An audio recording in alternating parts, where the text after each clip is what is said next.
अल्हम्दुलिल्लाहि नहमदुहु व नस्तईनुहु व नस्तगफिरुहु व नु'मिनु बिही व नतवक्कलु अलैहि व नऊज़ु बिल्लाहि मिन शुरूरि अनफुसिना व मिन सय्यिआति अअमालिना मन यहदिहिल्लाहु फला मुदिल्ल लहु व मन युद्लिलहु फला हादिय लहु व नशहदु अन ला इलाहा इल्लल्लाहु वहदहु ला शरीक लहु व नशहदु अन्न सय्यिदना व हबीबना व शफीअना व सनदना मुहम्मदन अब्दुहु व रसूलुहु सल्लल्लाहु तआला अलैहि व अला आलिहि व अस्हाबिहि व बारक व सल्लम तस्लीमन कसीरन कसीरा। अम्मा बाद फ़अऊज़ु बिल्लाहि मिनश शैतानिर रजीम। बिस्मिल्लाहिर रहमानिर रहीम। या अय्युहन नासु इत्तक़ू रब्बकुम इन्न ज़लज़लतस साअति शैउन अज़ीम यौम तरौनहा तज़हलु कुल्लु मुर्दिअतिन अम्मा अर्दअत व तज़अु कुल्लु ज़ाति हम्लिन हम्लहा व तरन नास सुकारा व मा हुम बिसुकारा वलाकिन्न अज़ाबल्लाहि शदीद।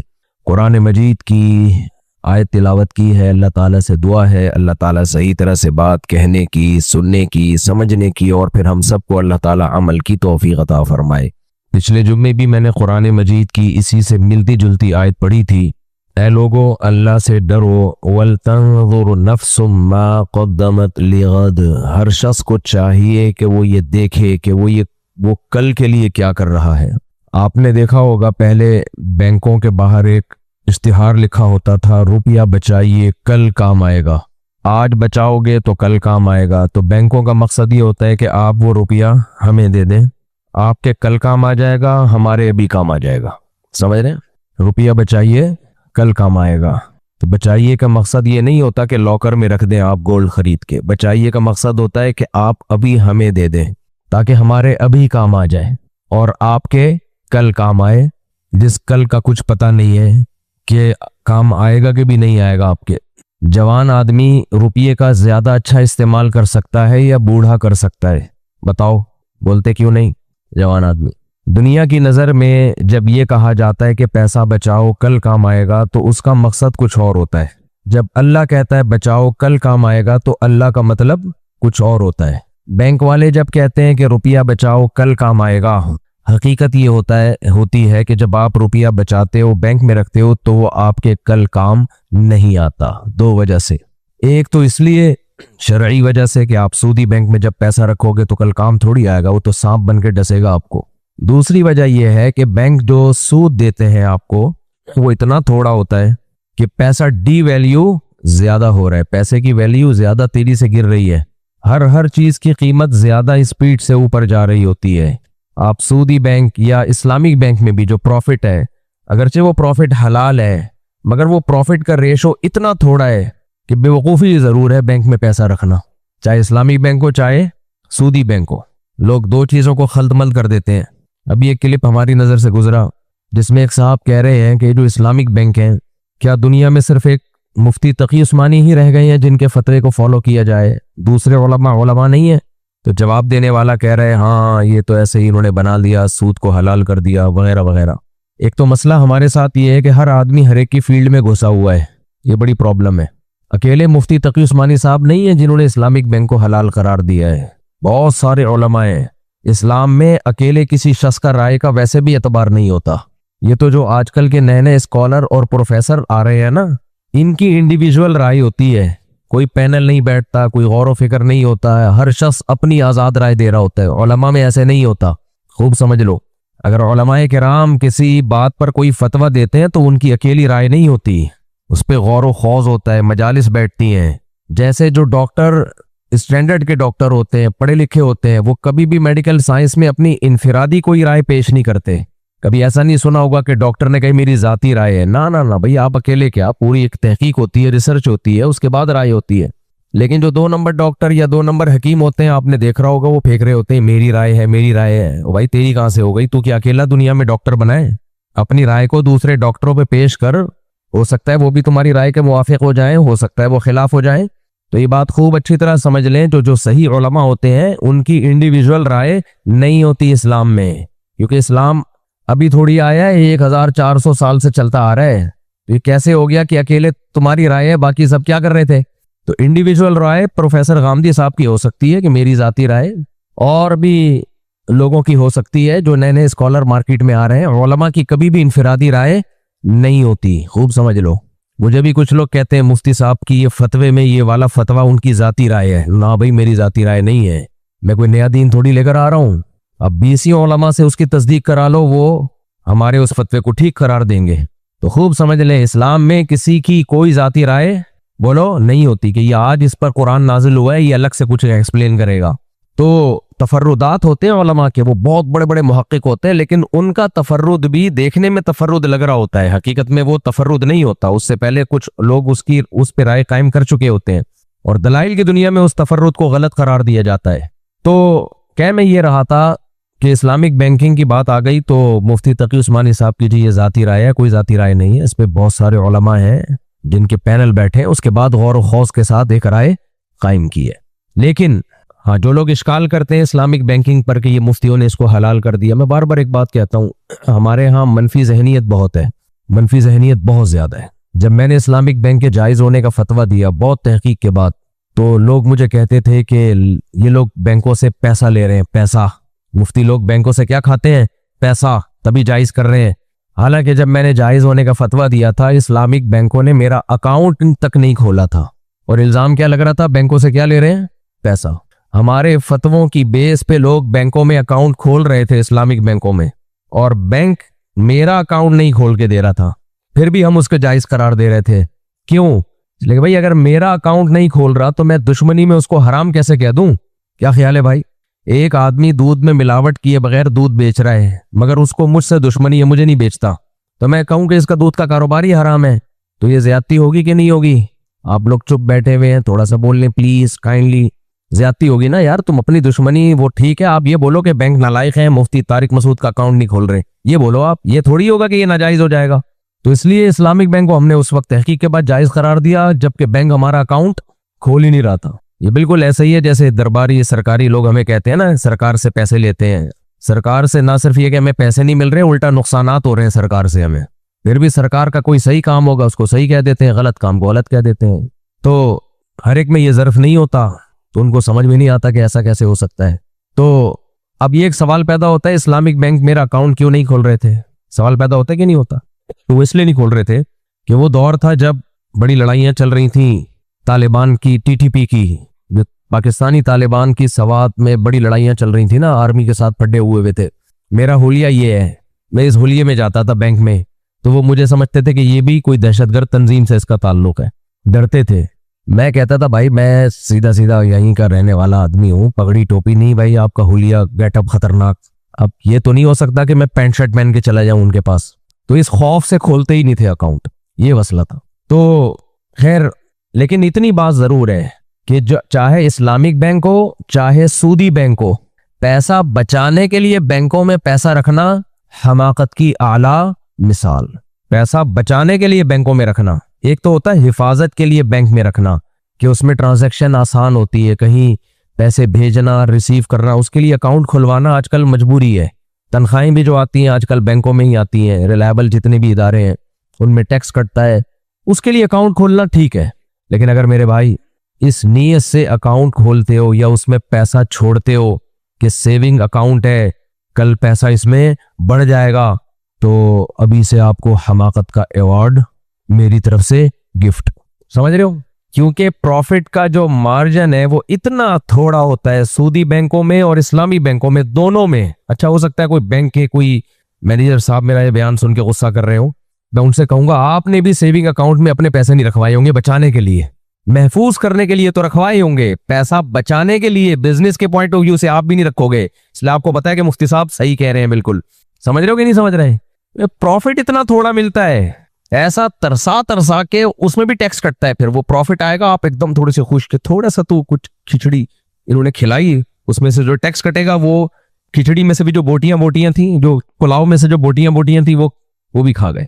समझते हो कि नहीं समझते? तो इसलिए पैसा सेव करने के लिए तो अकाउंट खुलवाए जाए ताकि उसमें ट्रांजैक्शन आसान हो, कहीं बैरून मुल्क सफर करना होता है तो बैंक स्टेटमेंट देखी जाती है, इन सब चीजों के लिए वेल डन, बेहतरीन।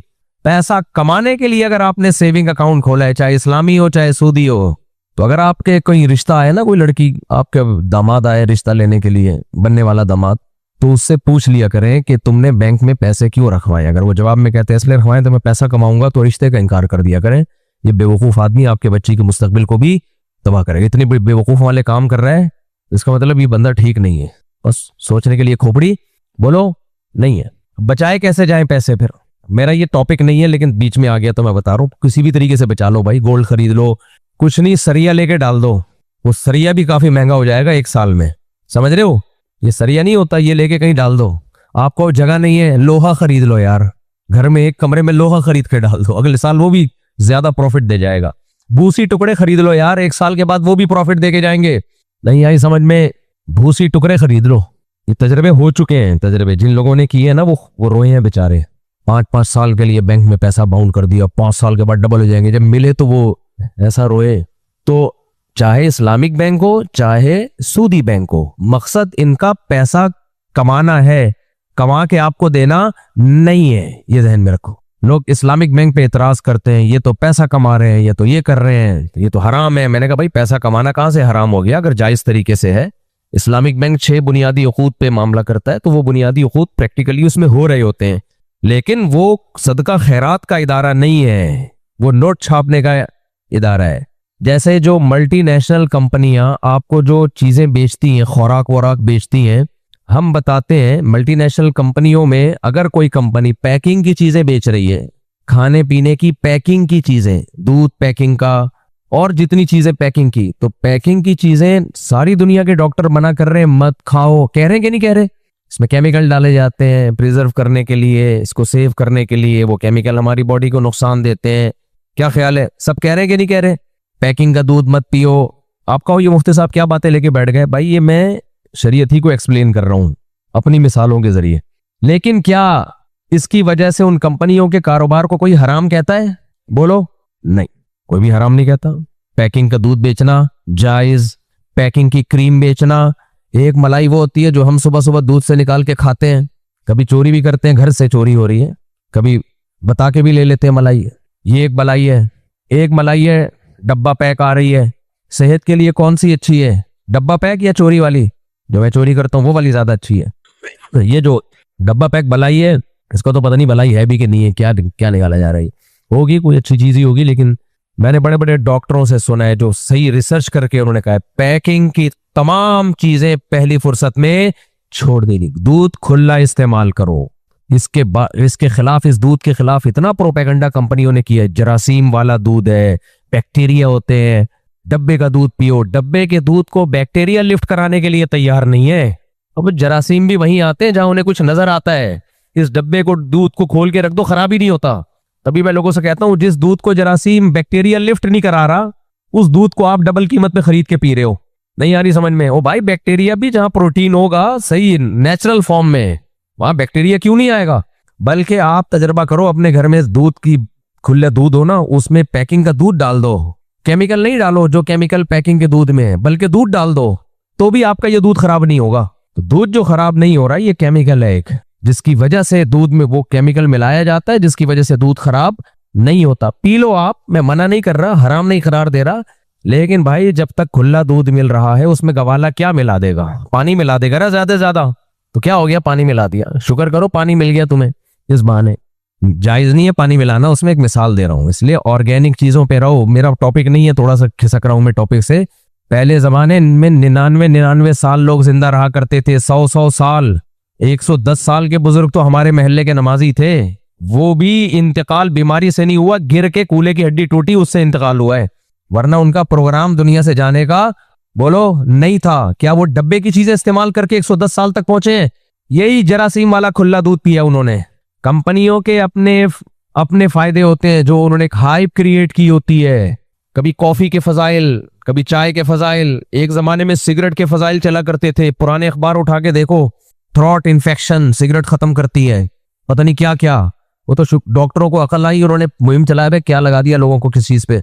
तो इसलिए लाइफ स्टाइल भी देसी और खुराक भी देसी। समझते हो कि नहीं समझते? कुकिंग ऑयल है आपके सामने, एक है देसी घी, तो देसी घी में इतने ड्रामे शुरू हो गए हैं। अभी क्या मैं टॉपिक से हट रहा हूँ यार, अब थोड़ा सा सेहत की बात करने दो, आपके फायदे की बात है। देसी घी भी अजीब अजीब, लोग कहते हैं डब्बा खोला एकदम खुशबू के भगो के, देसी घी। ओ भाई एसेंस डाला है उसमें खुशबू के लिए, अलग से केमिकल डाला है। अपने बाप दादों से पूछो, इतना तो चरने वाली गाय के घी में खुशबू नहीं आती थी। हर चीज में 2 नंबरी यार, खुदा का खौफ नहीं है। खोलेंगे ना दरअसल लगाएंगे, ऐसी खुशबू है, अबे क्या कर रहा है। अगर तुमने कुछ डाला है इसके अंदर खुशबू के लिए तो लिख दो ना डब्बे पे, झूठ क्यों बोल रहे हो। देसी घी वही है, भैंस से दूध निकाला, मक्खन निकाला, गर्म करके घी बनाया, ये है देसी घी। अच्छा, दूध भी बड़े ड्रामे हैं दूधों में। 2 दिन ना, मैं पता है अभी पिछले 2 दिन बीमारी की हालत में भी 2 दिन फिरता रहा हूं देसी घी की तलाश में। आप कहो देसी घी 2 दिन तक मुफ्ती साहब को नहीं मिला, खालिस घी वाकई नहीं मिला। हो सकता है अब दुकान वालों के फोन आए, मुफ्ती साहब हमारे पास है देसी घी। और भाई देसी घी की जो मेरी नजर में डेफिनेशन है वो अलग है, आपकी नजर में बोलो अलग है। आप जिसको देसी घी कह रहे हो हम उसको देसी घी है, देसी नहीं है वो। जल्दी से टॉपिक करके ना, फिर बात हो गई है। तो पहली बात ये कि आप गाय को खिला क्या रहे हो। गाय की जो नेचुरल ग़िज़ा है वो तो घास है, हरा है। आप वंडे शंडे और पता नहीं क्या क्या उसके नाम रखे हुए हैं। पहली बात, खालिस ऑस्ट्रेलियन गाय जो है उसका दूध गाय का दूध नहीं है गाय का दूध ही है, वो दूध नहीं है जो हमारी देसी गाय का दूध है। दोनों में बहुत फर्क है, समझते हो कि नहीं समझते। गाय में कुछ मिनरल्स होते हैं जिसकी वजह से उसके दूध का रंग पीला होता है, ऑस्ट्रेलियन गाय के दूध का रंग व्हाइट। इन कमबख्तों ने क्रॉसिंग कर करके, क्रॉस ब्रीडिंग कर करके गायों की नस्लों की बेड़ा गर्क कर दिया है। तो दूध ज्यादा होगा उसका, क्रीम भी ज्यादा होगी या पतला होगा जो भी होगा, लेकिन दूध ज्यादा होगा, क्वालिटी उसकी अच्छी नहीं होगी। क्वालिटी हमारी देसी गाय की अच्छी होती है। बहुत माजरत चाहता हूं, मैं आज टॉपिक से हट गया, लेकिन इसको कंप्लीट करके फिर हम आगे चलते हैं। देखो हदीस में गाय के दूध की फजीलत है, इसका मतलब ये हमारे मजहब का भी किसी हद तक टॉपिक है। लेकिन कौन सी गाय की, नबी ने फरमाया तरिम फिल अर्ज, जो जमीन में चरती है। ऑस्ट्रेलियन गाय का दूध बेकार, बिल्कुल व्हाइट कलर का होता है। मैंने गाय पाली थी ना, एक साहब ने कहा मुफ्ती साहब मैं भी आपकी गाय का दूध ले जाया करता था, इतना अच्छा घी, पीला येलो कलर का। फिर पता नहीं आपकी गाय का दूध का घी भी व्हाइट हो गया और गाय का दूध भी क्या हो गया, व्हाइट हो गया। मैंने कहा मुझे पता है हो गया था, वजह उसकी एक डॉक्टर साहब के मशवरे पर मैंने उसको वनडे पंडे खिलाना शुरू कर दिए थे। वो डॉक्टर ने तो मेरी खैरख्वाही में मशवरा दिया कि दूध की क्वांटिटी बढ़ जाए। क्वांटिटी बढ़ेगी, क्वालिटी क्या हो जाएगी, खराब। तो देसी घी का मतलब वो होता है जो वंस अपॉन अ टाइम हमारे बाप दादे खाया करते थे। वंस अपॉन अ टाइम बोलो हमारे बाप दादे खाए। नंबर 1 गाय भी देसी हो, नंबर 2 खाती भी क्या हो, देसी यानी घास खाती हो। नंबर 3 उस गाय को धूप भी मिलती हो, चलती फिरती भी हो।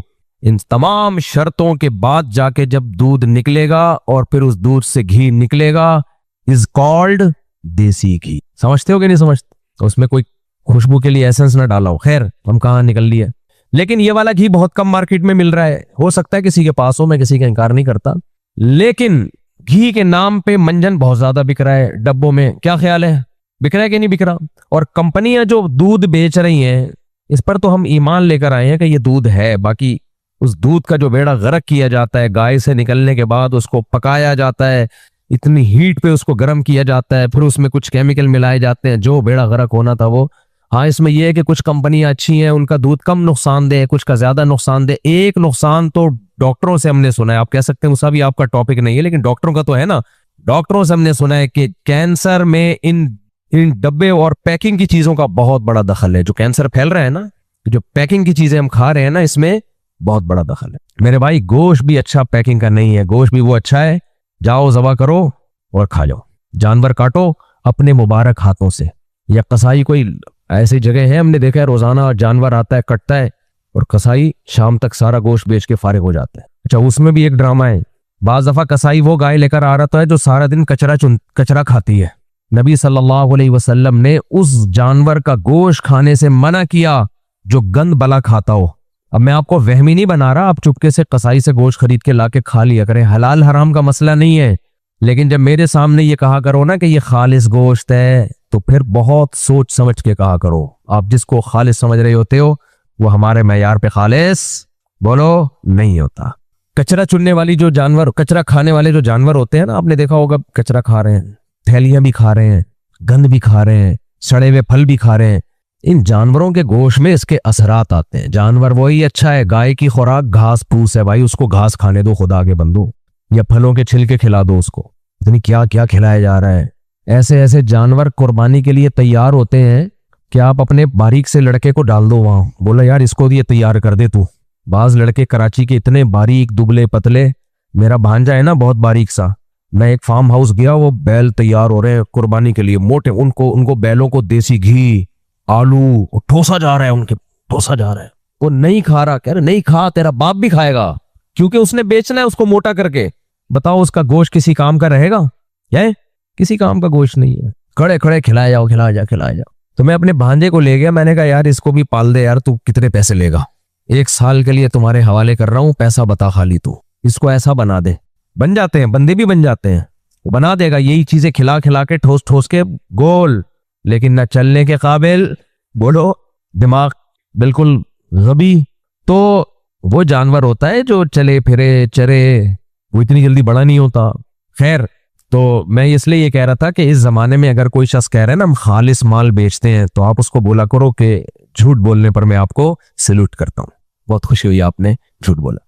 पूरी बात बताता कोई नहीं है, ये अल्लाह का शुक्र है मुझे बता देते हैं थोड़ा सा, लोगों के दिल में, जिन लोगों के दिल में मोहब्बत है वो बता देते हैं, अच्छे लोग हैं। मैं 1-2 जानने वालों के पास गया, मैंने कहा देसी घी खालिस है, उन्होंने कहा खालिस है, लेकिन वंडा खिला रहे हैं गाय को, तो उस लेवल का नहीं है मुफ्ती साहब जिस लेवल का आप समझ रहे हो। अच्छे लोग हैं अल्हम्दुलिल्लाह, मुझे खुशी हुई कि चलो यार जो जितनी बात है उतनी बता दी।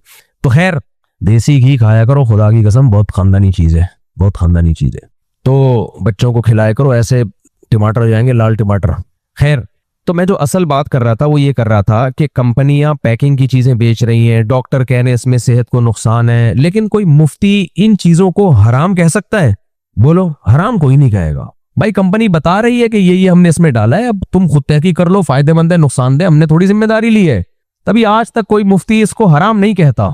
तो इस्लामिक बैंकों का भी यही हाल है, हराम नहीं कहा जाएगा उसको, ना ना ना भाई, हराम के लिए खालिस सूद होना जरूरी है, वो नहीं है तो कैसे हराम कह दें। लेकिन क्या हम ये कहें कि आप अपने पैसे सेविंग अकाउंट में रख के नोट छापा करो, ये मशवरा दे दें? ना ना ना ना ना। हम कहते हैं कि मल्टीनेशनल कंपनियां जो चीजें बेच रही हैं वो सेहत के लिए नहीं बेच रही, वो पैसा कमाने के लिए बेच रही हैं। क्या ख्याल है? तो पैसा कमाएं, ठीक है, उन्होंने सब लिख दिया इसके ऊपर, ये इसमें आपको ये इसके जो अज्जा हैं वो ये हैं, लिख दिया, और धोखा नहीं दे रहे, वो बता दिया भाई। अब आप खुद तहकीक कर लो, डॉक्टरों से जाके ये केमिकल सेहत के लिए कैसा है, ये कैसा है, ये कैसा है, वो बता देंगे आपको डॉक्टर लोग, वो उनकी फील्ड है, इन्होंने सब लिख दिया भाई। लेकिन उनकी नीयत लोगों को सेहत देना नहीं है, उनकी नीयत क्या है? बोलो, पैसा। जितनी कंपनियां चाहे वो जूस बना के भेज रही हो, कोल्ड ड्रिंक बेच रही हो, जूस बेच रही हो, गोश्त बेच रही हो, खुराकें बेच रही हो, क्रीम बेच रही हो, मक्खन बेच रही हो, जो मर्जी बेच रही है, मुझे एक बात बताओ, उनका मकसद पैसा कमाना है या सेहत? बोलो, पैसा है ना। आप भी अगर कंपनी खोलोगे आपका मकसद भी पैसा कमाना होगा, इसमें कोई अचंभे की बात नहीं है। वो साफ कहते हैं भाई हमारा मकसद क्या है? पैसा। अगर उनका मकसद हेल्थ होती तो फिर कंपनी ये ना कहती इस साल हमें इतना लॉस हुआ है, बल्कि कंपनी कहती इस साल हमने लोगों को सेब का जूस पिला के आयरन की इतने लोगों में कमी को खत्म कर दिया है हमने, लिहाजा लॉस तो हुआ ही नहीं, जो हमारा हदफ था वो हमें हासिल हो गया है। ये कहते हैं ना वो लोग, वो कहते हैं भाई इतना बिकना चाहिए था, नहीं बिका, या कम रेट पे बिका है तो लॉस। लॉस का मतलब सेहत का लॉस मुराद नहीं होता, लॉस का मतलब जो हमने तवक्को की हुई थी कि इतना पैसा कमाएंगे, उस तवक्को से हमें पैसा कम हासिल हुआ है, लिहाजा हमारा लॉस है ये। तो उसका मकसद, आप लॉस किसे कहते हो, नुकसान किसे कहते हो? जो हदफ है उसको पूरा ना करना, इट इज कॉल्ड नुकसान। तो उनका मकसद है पैसा कमाना, जब वो नहीं कमा पाते तो वो कहते हैं इस साल हमें इतना लॉस हुआ। जब प्रॉफिट होता है तो वो कहते हैं इस साल हमें इतना प्रॉफिट हुआ। हालांकि प्रॉफिट, अगर उनका मकसद लोगों की सेहत होती, वो कहते हैं इस साल हमारे जूस पी पी के इतने लोगों को ताकत तवानाई मिली, इतनी बीमारियां दुनिया से, कायनात से खत्म हो गई, लिहाजा इस साल हमारा ये प्रॉफिट है। कभी ऐसा देखा आपने कहीं? क्या ख्याल है भाई? ये जो हमारे खुला दूध बेच रहे हैं, इनका भी मकसद पैसा कमाना होता है। ये कहते हैं हमें इतना लॉस हुआ, इतना फायदा हुआ, मतलब इतना दूध बिक गया, इतना। तो इससे ये पता चला कि जितनी भी कंपनियां हैं या जितने भी खुले दूध बिक रहे हैं, इनका किसी का भी मकसद सेहत नहीं है, बल्कि क्या है? पैसा। सेहत हमारा हदफ है, लिहाजा हमने देखना है कि किससे कोई चीज लेनी है, किससे नहीं लेनी। समझते हो कि नहीं समझते? मैं और आप जब कुछ खाते हैं तो लज्जत और सेहत दोनों होती है, तो अब हमने फैसला करना है कि हमें क्या खाना है क्या नहीं खाना। तो इसी तरह समझ लो इस्लामिक बैंकिंग का बुनियादी मकसद पैसा कमाना है, गरीबों की मदद नहीं है। पैसा सेव इस नीयत से नहीं कराना है लोगों का कि कल इनके काम आएगा, इसलिए कराना है कि आज हमारे काम आ जाए। तो हलाल है, जैसे पैकिंग की चीजें हलाल हैं, जायज है। सूदी बैंक में अकाउंट मत खुलवाओ, खुलवाना है तो इस्लामिक बैंक में खुलवाओ ताकि सूद के गुनाह से बचो। लेकिन अगर आपका मकसद आपका पैसा कमाना है, दौलत कमानी है, तो मैं कभी भी आपको यह मशवरा नहीं दूंगा। समझते हो कि नहीं समझते? और इस बेस पे इस्लामिक बैंक को हराम भी नहीं करार दिया जा सकता कि उनका मकसद तो नोट छापना है। लोग ये कह रहे होते हैं भाई ये तो पैसा कमा रहे हैं, गरीब को तो ये घर बनाने के लिए पैसे ही नहीं देते, गरीब को तो ये गाड़ी के लिए फाइनेंस ही नहीं करते गरीब के लिए। लोग फिर मेरा दिमाग चाटते हैं, ये कैसा इस्लामिक बैंक है? ये तो पहले आपकी स्टेटमेंट चेक करता है कि आप गाड़ी की किस्तें अदा भी कर सकते हो, आप मकान में 20% 30% शिरकत कर भी सकते हो, आप किस्तें, आप तो ये तो मालदारों के लिए, गरीबों के लिए तो है ही नहीं, तो ये कहां से इस्लामिक बैंक हो गया? तो मैं उनका जवाब में ये कहता हूं, इस्लामिक बैंक के लिए ये जरूरी है कि वो सूदी लेन देन से बच रहा हो, उसका मामलात शरी उकूद के तहत हो। इस्लामी होने के लिए ये जरूरी नहीं है कि गरीबों की मदद कर रहा हो। गरीबों की मदद फाउंडेशन ट्रस्ट इनके जिम्मे होती है, तो उसका बिजनेस है, वो बताते हैं हमारा क्या है बिजनेस, और वो जो प्रॉफिट होगा वो भी आपको बता देते। 5 साल पैसा रखोगे इतना प्रॉफिट मिलेगा, 10 साल पैसा रखोगे इतना प्रॉफिट मिलेगा। वो उसमें झूठ नहीं बोलते, वो इतना मिलेगा भाई, एक अंदाजा होता है, यकीनी तो वो नहीं बता सकते। सूदी बैंक यकीनी बता देता है, इस्लामी बैंक यकीनी नहीं बता सकते, लमसम अंदाजा बताता है वो। तो अब ये आप पर है कि आप बेवकूफ बन के ये सोचो कि मेरे 5 लाख 5 साल में 8 लाख हो जाएंगे, ओ हो, हालांकि इतने भी नहीं होते, लेकिन इतने हो जाएंगे 3 लाख। अबे 5 साल के बाद जो चीज आज 5 लाख की थी वो सोना देख कहां चला जाएगा, चांदी कहां चली जाएगी, सरिये की कीमत बढ़ जाएगी। 5 साल के बाद तो मुझे खतरा है कयामत ना आ जाए, जो पाकिस्तान के हालात चल रहे हैं। तो ये आपकी हमाकत और आपकी क्या है, बेवकूफी। समझते हो कि नहीं समझते? अब कंपनियों ने लिख दिया ना डब्बे के ऊपर ये चीजें हैं, इसके अंदर ये केमिकल है, तो अब उस केमिकल के बारे में कंपनी नहीं बताएगी, दुकानदार नहीं बताएगा। आप ये बड़े माहिर डॉक्टर जो खुराक के माहिर है उनसे पूछोगे, सर ये केमिकल सेहत के लिए फायदेमंद है या नुकसानदेह? तो डॉक्टर लोग बताएंगे आपको ये क्या करता है बॉडी में जाके, हालांकि खुद भी पी रहा होगा डॉक्टर। डॉक्टरों का कौन सा अपनी सेहत का ख्याल करते हैं? खैर, डॉक्टर सिगरेट पी रहा होगा दबा दबा, मैंने देखा है, और कह रहे होगा आप देखें सिगरेट छोड़ने बहुत नुकसानदेह है, खुद फिर पिएगा। उनको बोला जाए कि आप क्यों पी रहे हो, कहते हैं यार मेरा दिमाग ही काम नहीं करता जब तक सिगरेट ना पीऊं। कहते हैं ये मशवरा भी आपको मैंने सिगरेट पी के ही दिया है, अगर ना पीता तो ये मशवरा भी नहीं, उल्टे मशवरे देता, बल्कि मैं कहता कि पियो, सिगरेट पी है तो मेरा दिमाग काम किया और मैंने आपको सही मशवरे दिए कि ये सेहत के लिए नुकसानदेह है। सिगरेट का यही नुकसान कम है कि इसके पिए बगैर जिसको आदत पड़ जाए उसका दिमाग ही नहीं चल रहा होता। खैर, तो कहां से कहां बात चली? तो खैर मैं ये यहां से मैंने बात शुरू की थी, यार मुझे थोड़ा सा पानी पिला दें, थोड़ा सादा हो, ठंडा ना हो। पानी नहीं मिल रहा आजकल, अजीब अजीब किस्म के पानी आ रहे हैं मार्केट में यार, किस चीज की इसको रोए आदमी। पानी की वाट लगा के ना उसको 0 कर दिया जाता है, बिल्कुल सारे मिनरल्स उसमें खत्म, फिर अपनी तरफ से 2-4 डाल दिए जाते हैं। जमीन का पानी अगर कहीं मीठा निकला है तो वो पिया करो, इसके अलावा कहीं दाएं बाएं जाने की जरूरत, बोलो सदियों से इंसान क्या पीता आ रहा है? कुओं का पानी। इसलिए किसी की जमीन में अगर मीठा पानी निकल जाए, मीठा हो खारा ना हो, तो कहीं जाने की जरूरत बोलो नहीं है। हाँ, उसके करीब करीब गटर लाइन ना हो, वरना वो गटर सीवरेज का पानी भी उसमें शामिल हो रहा हो। जिसको ये मिल जाए ना, कहीं मैं गिलगित गया हूं मेरे भाई, वो चश्मों का पानी पीते हैं, 99-100 साल जीते हैं वो लोग, लेकिन वहां भी अब कंपनियों का पानी पहुंच चुका है। ये वाला पानी पियो, ये देखो कितना प्योर पानी, साफ सुथरा पानी। वो बेवकूफ थे जो अब तक पी पी के 99 साल जीते आए हैं। सवात मर्दान के लोग भी अब कंपनियों का पानी पी रहे हैं यार। ब्रेन वॉशिंग की आप इंतहा देखो यार। तुम्हारे दादे परदादे ये चश्मों का पानी पी के 100 साल जिए, और तुम्हें कंपनियां कह रही है ये पानी मत पियो, ये पियो, देखो साफ सुथरा प्योर पानी। वाह वाह वाह, कंपनियां बेवकूफ नहीं है, बेवकूफ कौन है? हम है।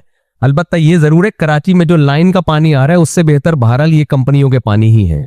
ऐसा ना हो ये छोड़ के कराची का जो लाइन का पानी हो वो पी लो। वो ठीक है, फिल्टर करती है गवर्नमेंट, उसमें फिल्टर भी करती है, उसको साफ भी किया जाता है, लेकिन भाई पता नहीं क्या किया जाता होगा। तो वो मैं इस पानी की बात नहीं कर रहा, मैं बात कर रहा हूं जमीन का, चश्मों का पानी साफ सुथरा, उससे बेहतर कोई पानी नहीं है। जिनको वो मुयस्सर, उनको जरूरत ही नहीं है भाई दाएं बाएं जाने की। बिस्मिल्लाह। तो खैर मैं ये अर्ज कर रहा था, जो मैं बयान लेके चला था, बयान ये था कि बैंकों में लिखा हुआ होता है रुपया बचाइए कल काम आएगा। अब पता नहीं लिखा होता नहीं होता, पहले बहुत लिखा होता था। तो उनका मकसद क्या होता है, रुपया हमारे अकाउंट में डाल दें, हमारे पास, यानी अपना अकाउंट खोल के हमारे पास सेव कर ले, आपके कल काम आएगा, हमारे आज ही काम आ जाएगा। वो आपके कल की फिक्र कर रहे हैं लेकिन अपनी आज की फिक्र कर रहे हैं। समझते हो कि नहीं समझते? ये है रॉकेट साइंस। ये समझने के लिए बहुत बहुत डेप्थ में जाके आपको सोचना पड़ेगा। दुनिया इसी का नाम है। इस्लाम क्या कहता है भाई? इस्लाम ये कहता है रुपया बचाइए कल काम आएगा। लेकिन कल का मकसद क्या है? मौत के बाद की भी एक जिंदगी है, वो कल यकीनी है। और बचाइए का मकसद ये नहीं बैंकों में रख दो।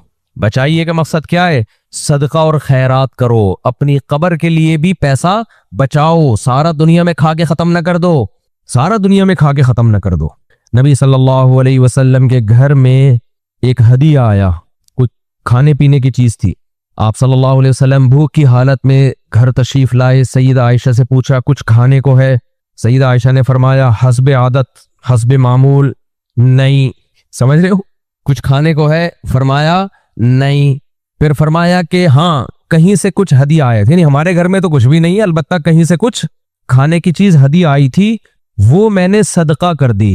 अंदाजा लगाओ यार, घर में फाके चल रहे हैं और खाने की चीज क्या की जा रही है? बोलो सदका। फरमाया थोड़ी सी बचा ली है, कुछ खुर थे बकरी के या कुछ इस तरह की कोई सिरी थी, फरमाया थोड़ी सी बचा ली है मैंने, वो बच गई है। मुझे एक बात बताओ, मैं और आप होते तो हमारा हाल क्या होता? मीटर घूमता कि नहीं घूमता? सबसे पहले तो मीटर ये घूमता कि घर में वैसे ही खाने को नहीं है। सबसे पहली बात तो ये बैंक वाले क्या कहते हैं, बचाइए कल काम आएगा। आपने बचाया क्यों नहीं? सदका क्यों किया आपने? क्या ख्याल है भाई? अब कल तो कुछ भी काम नहीं आ रहा, यानी शाम के वक्त खाने के वक्त तो कुछ चीज ही नहीं है खाने को।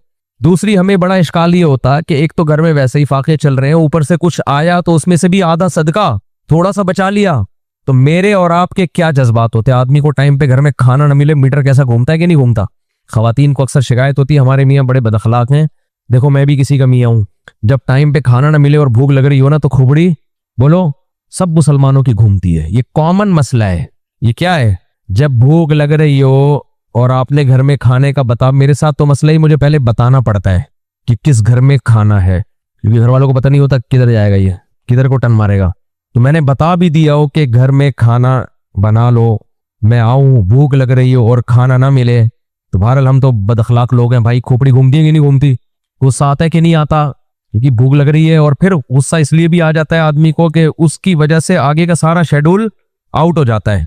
खाना टाइम पे मिले, घंटा बैठ के इंतजार करो, फिर आगे किसी को टाइम दिया हुआ है वो भी मीटिंग लेट हो जाएगी, जितने सारे काम है डिले होते चले जाएंगे, इसलिए भी खोपड़ी घूमती है। बहरहाल हम तो बदअखलाक लोग हैं, अल्लाह हमें भी बाअखलाक बना दे, नबी जैसे अखलाक दे दे हमें भी।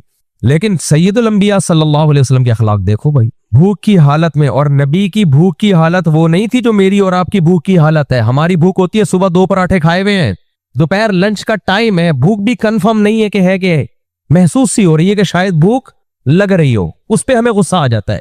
नबी सल्लल्लाहु अलैहि वसल्लम की जो भूख थी ना वो ऐसे नहीं थी। वो कई वक्तों के फाकों के बाद जो आपकी भूख थी उसको आप सल्लल्लाहु अलैहि वसल्लम भूख कहा करते थे। समझते हो कि नहीं समझते? इस कंडीशन में नबी घर में आ रहे हैं, सईदा आयशा से पूछ रहे हैं कुछ खाने को है, और जवाब मिल रहा है कि कुछ आया था लेकिन मैंने ज्यादा सदका कर दिया, ये थोड़ा सा बाकी रह गया है। और नबी को गुस्सा बोलो नहीं आ रहा, बल्कि एप्रिशिएट कर रहे हैं, तारीफ कर रहे हैं। ए आयशा, तुम जो कह रही हो ये थोड़ा सा बाकी है, बाकी वो है जो सदका कर दिया, ये तो जाया हो जाएगा। जाया का मतलब खत्म हो जाएगा। नहीं आई मेरा ख्याल है बात? पहले जमाने में ऐसा होता था, तभी तो नबी सल्लल्लाहु अलैहि वसल्लम कामयाब लीडर थे। अपने लिए भूख, इफलास, इस्तिगना, दूसरों के लिए कि इनको सदका किया जाए। देखो अम्मी आयशा ने जिनको सदका किया उनको भी तो नबी जाके कह सकते थे कि जैसे मैं फाके में रहता हूं तुम भी फाके में रहा करो, तुम क्यों सदका ले रहे हो? कह सकते थे या नहीं कह सकते थे? उनको नहीं, आपने कहा क्यों भाई? दूसरों के लिए उसूल शरीयत के, पेट भरो उसका, उसको भूखा मत रखो। बनु तमीम से कुछ सहाबी आए नबी सल्लल्लाहु अलैहि वसल्लम की खिदमत में, उनके चेहरों से फाके के असरात थे, लगता था कि ये बहुत मिस्कीन है, गरीब है। हदीस में नबी सल्लल्लाहु अलैहि वसल्लम ने उनके लिए चंदा जमा करना शुरू किया। सहाबा से कहा इनका ख्याल करो, इनके चेहरों से फाका झलक रहा है। जिस सहाबी को घर में जो चीज मिली, कोई खजूरें ला रहा है, कोई पनीर ला रहा है, जो कुछ मिला उठा के लाए, और ऐसे कहते रुमाल में उनके लिए माल जमा हो गया। आप सल्लल्लाहु अलैहि वसल्लम का चेहरा खुशी से चमकने लगा। दूसरों के लिए नबी का उसूल ये था। अपने लिए क्या उसूल है कि फाकों पे फाके, और थोड़ा सा घर में आया तो तरगीब दे रहे हैं अम्मी आयशा को कि तुमने अच्छा किया, सदका कर दिया, क्योंकि जो सदका किया है वो बाकी है, जो रह गया वो बाकी नहीं है, वो तो खत्म हो जाएगा। आज मेरी और आपकी आदत क्या है? अपने पेट भर रहे हैं। दूसरों के लिए उसूल ये कि अभी क्या बताऊं मैं, फिर बातें दोबारा से उठती हैं। अभी वो पंजाब के इमामों का तनख्वाहों का मसला चला है ना, पंजाब के इमामों के साथ हुकूमत ताउन कर रही है, तो हम लोग कह रहे हैं कि नहीं, उलमा को इस्तिगना के साथ रहना चाहिए, हुकूमत से रियायत नहीं लेनी चाहिए। भाई अपने लिए ये उसूल होना चाहिए, समझ रहे हो? अपने लिए उसूल, मुझे चाहिए मैं ताउन ना लूं, आपको चाहिए आप ताउन ना लें। दूसरे के साथ जब ताउन हो रहा है तो हमें चाहिए कि ताउन हो। इस्लाम इस्तिगना अपने लिए सिखाता है। हजरत मुफ्ती रशीद अहमद साहब रहिमहुल्लाह ताला ने असल फतावा में लिखा कि मदारिस को चाहिए कि हुकूमत से रियायत मत ले, क्योंकि रियायत लेने से फिर हुकूमत की बोलनी पड़ती है। तभी जामे तो रशीद हुकूमत से कोई रियायत नहीं ले रहा, ये खामखा का इल्जाम लगाया हुआ है। मुझे अब लोग ना वो भेज रहे हैं, मुफ्ती देखो मुफ्ती रशीद अहमद साहब ने कहा कि मदारिस को चाहिए हुकूमत से रियायत मत लें।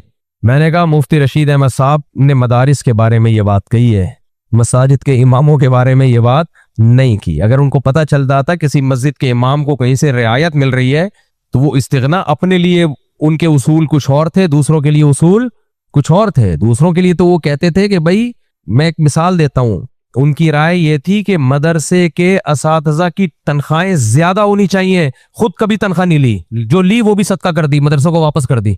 नहीं है समझ में बात?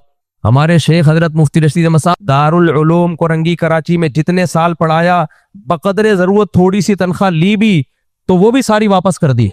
लेकिन खुद अपने बारे में पता है क्या उसूल था? मैंने कई बार सुना है कि मदरसे में टीचरों को तनख्वाहें थोड़ी नहीं बल्कि ज्यादा देनी चाहिए। नहीं आई बात समझ में?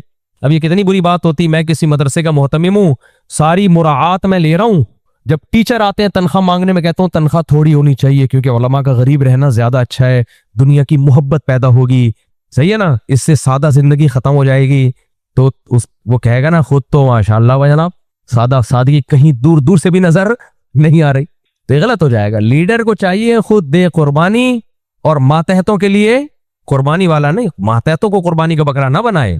मुफ्ती रशीद अहमद साहब रहिमहुल्लाह ताला जो मेरे शेख थे, वो तनख्वाह नहीं लेते थे, लेकिन मदरसे में उनका उसूल ये था कि टीचर को तनख्वाह थोड़ी नहीं बल्कि ज्यादा दी जाएगी, सारी जरूरतें उस तनख्वाह में पूरी करे वो। हजरत मुफ्ती तकी उस्मानी साहब, उनका भी यही उसूल है कि मदरसे में दारुल उलूम कोरंगी में जो तलबा असातिज़ा होंगे, उन तलबा को रिहाइश भी अच्छी दी जाएगी, टीचरों को तनख्वाहें भी अच्छी दी जाएंगी, अगर मदरसे के पास गुंजाइश हो। लेकिन अपने बारे में पता है क्या उसूल? विफाकी शरी अदालत के जज जब तक रहे हैं, हुकूमत से 1 रुपया भी वसूल बोलो नहीं किया। हालांकि विफाकी शरी अदालत के जज की तनख्वाह ठीक ठाक होती है, नहीं ली। अजीब बात है, खुद तनख्वाहें लेते रहो, दूसरे जब आ रहे हैं तो उसमें रुकावट डालो। वाह वाह वाह वाह, सुभान अल्लाह। मार्केट में क्या चल रहा है? ये ऐसा ही है, मियाँ अपनी बीवी को समझा रहा है, बेगम सादा जिंदगी इख्तियार करनी चाहिए, खुद 3 पीस सूट और टाई में घूम रहे हैं। बेगम सादा खुराक खानी चाहिए, मसूर की दाल खिचड़ी हमारे नबी की सादा खुराक थी, और खुद उसके सामने क्या खा रहा है?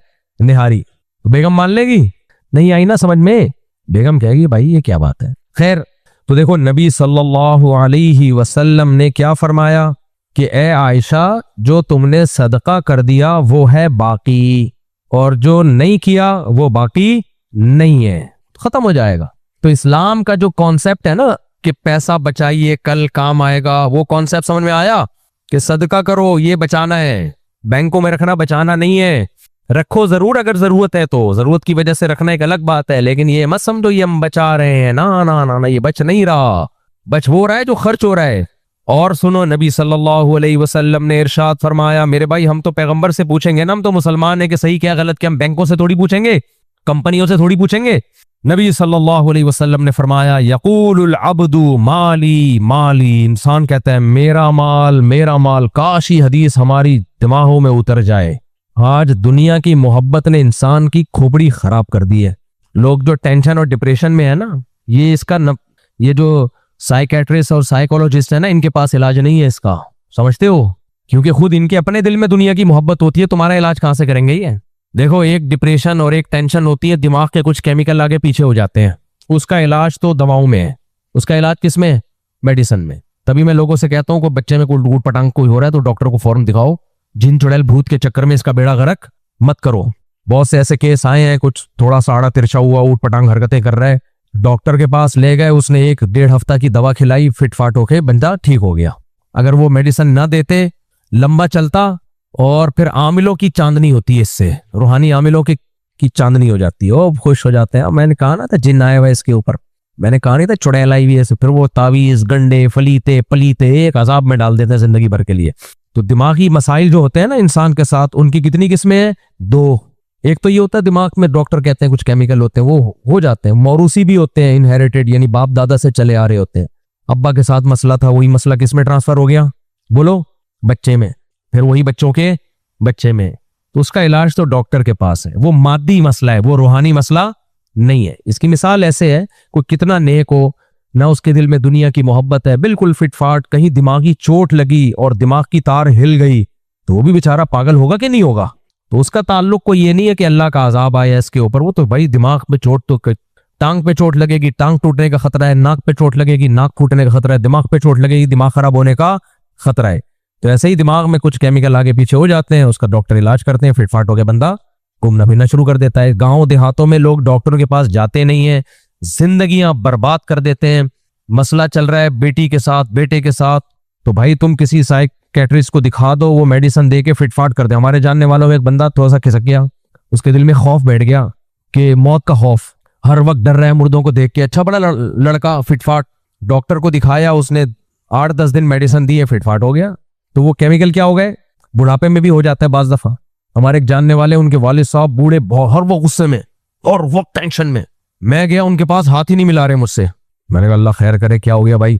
इमामों की तनख्वाहों वाला बयान बुरा तो नहीं लग गया इनको कहीं? तो फिर मुझे किसी ने इशारा किया कि भाई बूढ़े बहुत हो गए हैं इनकी, अल्लाह माफ फरमाए, किसी का मजाक उड़ाना मकसद नहीं है, लेकिन उसने ये अल्फाज कहते कहते बहुत ज्यादा बूढ़े हो गए। हजरत बूढ़े भी बहुत भाई 90 से ऊपर ही होंगे। कह रहे 2 तारे टकरा रही हैं आपस में, इलेक्ट्रिक शॉर्ट हो रहा है। मुझे उसके स्टाइल पे हंसी आई। कह रहे 2 तारे आपस में दिमाग की क्या हो गई है? टकरा रही है। इसलिए आजकल ये बहुत टेंशन में, मैं भी बड़ा रिजर्व होके बैठ गया। खैर, तो ये तो किसी के साथ भी हो सकता है भाई। एक मसला दिमाग के साथ पता है क्या होता है? वो हमारी अपनी टेंशन है बनाई हुई, उसका किसी के बाप के पास भी इलाज नहीं है, उसका नफ्सियाती डॉक्टरों के पास इलाज नहीं है, बल्कि उनको खुद अपने इलाज की जरूरत है। वो है दुनिया की मोहब्बत, दुनिया को मुसाफिर खाना ना समझना, ये समझना कि मैं यहाँ रहने के लिए आया हूं, यही सब कुछ है। यहाँ की इज्जत हकीकी इज्जत, यहाँ की दौलत हकीकी दौलत। जिसकी खोपड़ी में ये कॉन्सेप्ट बैठ गया, वो खुश होने के अलावा दुनिया में हर काम कर सकता है, खुश नहीं रह सकता। और हर वक्त पैसा बचाने की फिक्र होगी उसको, बचा लो यार, ये ना हो, बचाओ बचाओ, बस जायदादें खरीदो, पैसा बचाओ, जाया ना हो जाए, कम ना हो जाए। कंजूस होगा वो। कुरान ये आखिरत के मुनकरीन के बारे में क्या कहता है? कंजूस, खर्च नहीं करते। क्योंकि जब वो दुनिया ही को सब कुछ समझता है, वो सदका खैरात कहां से करेगा भाई? करेगा भी तो इतना कि थोड़ा सा, और वो भी इस नीयत से ताकि बलाएं टलें, यानी मेरी फैक्ट्री बिल्कुल महफूज हो जाए। वो अक्सर वाकया बताता हूं ना, एक दीनदार, गेटअप उनका दीनदारों वाला, सफेद कुर्ता आधी आधी पिंडली तक पहना हुआ, बड़ी सफेद टोपी, फिटफाट जवान आदमी, फैक्ट्रियों का मालिक, मेरे पास आया, मुफ्ती साहब पता नहीं टेंशन क्यों रहती है मुझे। मैंने कहा तुम्हारी 1 बीवी 2-3 बच्चे, तुम्हें तो टेंशन होनी नहीं चाहिए। होनी तो चाहिए लेकिन थोड़ी होनी चाहिए, यानी होनी नहीं चाहिए। तो वैसे तो होनी चाहिए, यानी एक भी थोड़ी सी टेंशन तो है ना, लेकिन ये कोई इतनी बड़ी टेंशन थोड़ी है कि जिसको तुम बहुत ज्यादा फील करो। तो मैंने कहा क्या मजा, कोई इश्क मुआशका तो नहीं हुआ हुआ कहीं? नहीं, भी कोई मुआशका वाशका नहीं है। मैंने कहा पता है तुम्हारे साथ मसला क्या है?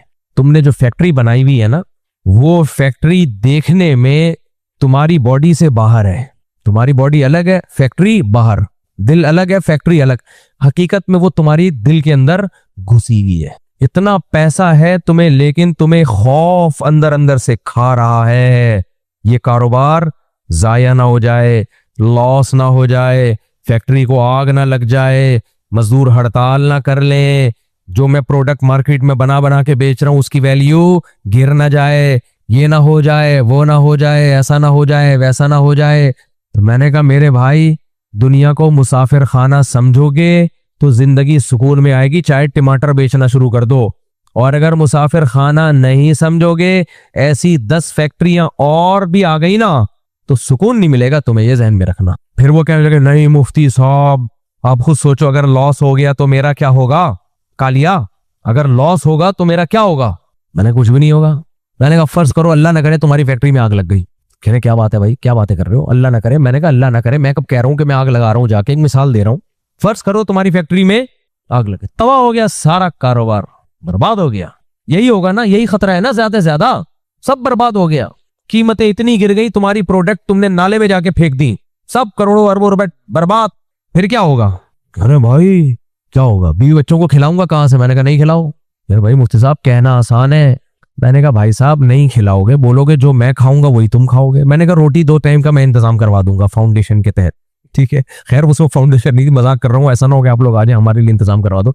तो मैंने कहा 2 टाइम की रोटी मिल जाती है कराची में, 2 टाइम की रोटी। होटल के बाहर भी चले जाओ ना, यूं करके खड़ा हो बंदा, वैसे ही बुला लेता, आजा खा ले यार, क्यों तंग कर रहे हैं। दाता दरबार पे चले जाना, 2 शॉपर उठा के ले आना, एक अपने लिए अपनी बेगम के लिए। एक दफा किसी ने ऑफर की अखबार में कि मेरे यहाँ जॉब की ऑफर है, 2 टाइम का खाना फ्री, बस यही तनख्वाह होगी। वो बंदा चला गया, भाई चलो यार 2 टाइम का खाना ही फ्री मिल जाए, तनख्वाह नहीं मिल रही, इतना भी है तो क्या जॉब है सर? दाता दरबार से ना 2 टाइम खाना लेकर आना है, लंगर, एक अपने लिए एक मेरे लिए। तो मेरे लिए मुझे दे देना, अपने वाला खुद खा लेना, ये जॉब है। तो दाता दरबार की जॉब तो हर वक्त अवेलेबल है या नहीं है? क्या ख्याल है? ऐसा ना वहां जाके खाना पीना शुरू कर दे। एक मिसाल दे रहा हूं। मैंने कहा मैं इसकी गारंटी देता हूं, इंशाअल्लाह अल्लाह की रहमत से पूरी उम्मीद है, तुम्हें 2 टाइम के खाना बहरहाल मिलता रहेगा। कराची में कोई भूखा नहीं मरता। रिस्क का तो वैसे ही अल्लाह ने वादा किया भाई, तो बेगम के लिए बच्चों के लिए खिला देना। कह रहे नहीं बेगम इस पे तो राजी नहीं होगी। मैंने कहा राजी नहीं होगी तो जब इतनी बड़ी फैक्ट्री तबाह हो गई, कुछ नहीं हुआ, तो बेगम भी भाग जाए तो क्या हो गया? ज्यादा भाग जाएगी ना। तो ऐसी बेगम जो दौलत में आपकी बेगम है, गुर्बत में आपकी बेगम नहीं है, उसका भाग जाना उसके रहने से ज्यादा बेहतर है। हमारे एक दोस्त थे, बड़ी नामुनासिब बात किया करते थे, लेकिन थी बड़ी मुनासिब। वो कहते थे बीवी में और तवाइफ में फर्क यही है कि तवाइफ को जब तक खिलाते रहो साथ देगी, जब खिलाना बंद कर दो भाग जाएगी। बीवी जब तक खिलाते रहो तो भी साथ देगी, जब माली हालात खराब हो जाए तो भी साथ देगी। वही तो बीवी है। ऐसी बीवी का क्या कर रहे हैं कि पैसे हैं तो बेगम है, पैसे नहीं है तो टाटा खुला जमशेद। गैरतमंद आदमी कहता है अभी निकल लो भाई, क्या ख्याल है, अभी निकल लो पतली गली से। गैरत हो तो फिर ये बातें समझ में आए ना। तो मैंने कहा यार गुर्बत में अगर ऐसी बीवी भाग जाए, आप जान के तो नहीं कंजूसी कर रहे हैं ना, आप तो गरीब हो गए, तो हो सकता है कभी माली हालात अच्छे होते हैं, कभी गरीब होता है। भाग गई बीवी भी भाग गई, बच्चे भी भाग गए, 0 से दोबारा शुरू हो जाओ। जब कमा रहे थे उस वक्त ना बीवी थी, उस वक्त ना बच्चे थे, तो समझो कि मैं दोबारा रिवर्स वहीं पे आके खड़ा हो गया हूं। मेहनत करो। मैंने कहा ज्यादा से ज्यादा ये होगा, जबकि होगा भी नहीं, ये तो हम फर्ज कर रहे हैं। मैंने कहा 3 से 4 दिन आपको टेंशन होगी, उसके बाद उस टेंशन के आप आदी हो जाओगे। जितना बड़े से बड़ा गम हो, 3 से 4 दिन वो सही तरीके से निचोड़ता है इंसान को। 3-4 दिन के बाद इंसान अगर चाहे सब्र करना तो यूज टू हो जाता है। हदीस में आता है मैं यतसब्बर युसब्बिरुहुल्लाह। पैगंबर की बात झूठी कैसे हो सकती है? नबी ने फरमाया जो चाहता है कि मुझे सब्र मिले, अल्लाह उसको सब्र देता है। जो चाहता नहीं है वो नहीं होता सब्र उसको। सब्र करना 3 कितने बड़े से, देखो औरत का शौहर मर जाता है 3 दिन कितना रो रही होती है। हाँ ये हो गया, मैयतें होती है 3 दिन तक होता है, चौथे दिन वो कैफियत थोड़ी होती है। भाई मरहूम ने जाना था, अल्लाह ने उठा लिया, बस लिखी हुई थी, क्या कर सकते थे। हम सब ने जाना है, ये बातें खुद ही तसल्ली दे रहे होते हैं दूसरों को। बड़े से बड़ा गम भाई अगर बर्दाश्त करना चाहे 3 से 4 दिन में सेट हो जाता है। तो मैंने कहा 3 दिन तक चीखें निकलेंगी, मेरे पास आ जाना, बयान सुनना, शादियों पे बयान सुनना, फिटफाट हो जाओगे दोबारा। उसके बाद वो कंडीशन नहीं होगी। तो मैंने जब उसको इस तरीके समझाया तो काफी खुश हो गया, कह रहे यार आपने तो मसला ही हल कर दिया। आपने क्या कर दिया? मैंने कहा ज्यादा से ज्यादा ये हो जाएगा मेरे को, टमाटर बेचना, फिर क्या ख्याल है टमाटर बेचना। वो कह रहे इज्जत नहीं होगी दुनिया में। तो इज्जत तो जिनकी है, मरने के बाद इज्जतदार और बेइज्जत बराबर हो जाते हैं कि नहीं हो जाते? मैंने कहा भाई जितने कीड़े टमाटर बेचने वाले की लाश पे होते हैं ना, फैक्ट्रियों के मालिकान की लाश पे भी उतने ही कीड़े, बल्कि थोड़े ज्यादा ही होते हैं। उनको वहां प्रोटीन ज्यादा मिलते हैं। टमाटर वाले में प्रोटीन कीड़ों को कम मिलते हैं। जितना मोटा ताजा होगा कीड़े उतने खुश होंगे। ये दुनिया है मेरे भाई, 2 टके की इसकी हैसियत नहीं है। थोड़े दिनों की बात है, कहानियां है। मेरे पास तो इतने किस्से हैं ना, इतने किस्से हैं।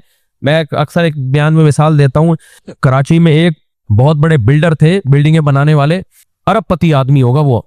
मुझसे मुलाकात का टाइम लिया उन्होंने। मैंने कहा आ जाओ भाई। कह रहे मैं आ नहीं सकता, मेरे गार्ड वार्ड ये प्रोटोकॉल बहुत ज्यादा है, मुश्किल हो जाएगी, आप तशरीफ ले आए किसी दिन, बड़ी नवाजिश होगी। और एक जगह तय कर ली कि वहां मिल लेते हैं, कुछ जरूरी काम था। मैं डिले करता रहा, मेरी मसरूफियात थी। तो चंद दिन के बाद मुझे ख्याल आया कि चलो यार टाइम दे देना चाहिए। तो मैंने जिन्होंने जो बीच में वास्ता पड़ा था, मैंने कहा हाँ, अब उनको टाइम दे दे। कह रहे उनका तो इंतकाल हो गया। मैंने कहा इंतकाल कितना बड़ा आदमी यार, इंतकाल, इतने गार्ड वार्ड। कहने बैठे हुए अटैक हुआ, धड़ाम से गिर गए, और इन्ना लिल्लाहि व इन्ना इलैहि राजिऊन, खत्म। समझ रहे हो कि नहीं समझ रहे? वो जो कराची की बड़ी बड़ी बिल्डिंगें बनाई और कॉन्ट्रैक्ट पकड़े हुए थे, कॉन्ट्रैक्ट साइन किए हुए थे, 10 करोड़ का यहाँ कॉन्ट्रैक्ट, 20 करोड़ का यहाँ कॉन्ट्रैक्ट। और आपका क्या ख्याल है, जो इतना मालदार आदमी होता है वो ईसीजी वगैरह करा के रखता है कि नहीं रखता है भाई? उसके तो शुगर भी डॉक्टर आके खुद टेस्ट करते हैं कि सर आपको जिंदा रहना आपके लिए बहुत जरूरी है, आपकी शुगर भी कंट्रोल होनी चाहिए, आपके किडनी भी। बल्कि ऐसे लोगों को तो 20 लोग किडनी देने के लिए तैयार होते हैं। सारे टेस्ट भी प्रॉपर हो रहे होंगे, एक एक चीज की क्लियर की रिपोर्ट है भाई, हार्ट में भी कोई मसला नहीं। गम तो है ही नहीं ना, करोड़ों रुपए हैं, गम कहां से हो गया मेरे भाई? लोग कहते हैं ना पैसा आएगा तो गम खत्म। बैठे बैठे, समझ रहे हो, थम, इन्ना लिल्लाहि व इन्ना इलैहि राजिऊन। तो जो बीच में पड़े हुए थे ना, मैंने उनसे कहा कि यार अगर दुनिया होना खुशकिस्मती है तो हम तो ज्यादा खुशकिस्मत हैं, हमारे पास इतना पैसा नहीं है लेकिन हम जिंदा रह गए। तो भाई ये दुनिया की 2 टके की, अल्लाह ताला ऐसे ही थोड़ी कह रहे, मताउल गुरूर, धोखे का घर है। अल्लाह माज अल्लाह गलत बात कह सकता है? अल्लाह कह रहा है धोखे का घर है, इसको इतना लिफ्ट मत कराओ जितना तुम लोगों ने करा दिया है। देखो पैगंबरों ने पिछली कौमों को क्या नसीहत की है, तत्तखिदूना मसानिअ लअल्लकुम तखलुदून, तुम घर ऐसे बनाते हो जैसे तुमने इसमें हमेशा रहना है। हालांकि अपने पैसों से घर बना रहे थे, चोरी के पैसों से नहीं बना रहे थे, लेकिन बताया ये गया कि अगर अपने लिए बना रहे हो तो बेवकूफ हो, इतना सरिया डाल रहे हो इसके अंदर, इतना फौलाद डाल रहे हो। तुम अपनी हड्डियां तो देखो, हड्डियां में फौलाद है नहीं, कैल्शियम खत्म हो रहा है, बुरबुरी हो रही है। मकान में इतने मेरा मकान, या तो बच्चों के लिए बनाया हो, अलग बात है, तो बता दिया करो अपने लिए नहीं बना रहा, बच्चों के लिए बना रहा हूं। और उसकी दलील ये है कि फरिश्ता आके आपके कान में कहते तेरा इंतकाल का टाइम आ गया है, फिर भी बनाओगे कि नहीं बनाओगे? अगर कहोगे नहीं अपनी बना रहा, इसका मतलब अपने लिए बना रहा था, बच्चों के लिए बोलो नहीं बना रहा था। हमारे एक दोस्त है, वो अपने बच्चों के लिए खिलौने लाते थे और खुद ज्यादा खेलते थे। हर थोड़े दिन में खिलौना ला रहे हैं बच्चों के लिए। मैंने कहा भाई साहब तू सीधा सीधा कह दे मैं अपने लिए ले रहा हूं, बच्चों का लेबल मत लगा, क्योंकि बच्चे कम खेल रहे होते हैं, तू खुद ज्यादा खेल रहा होता है।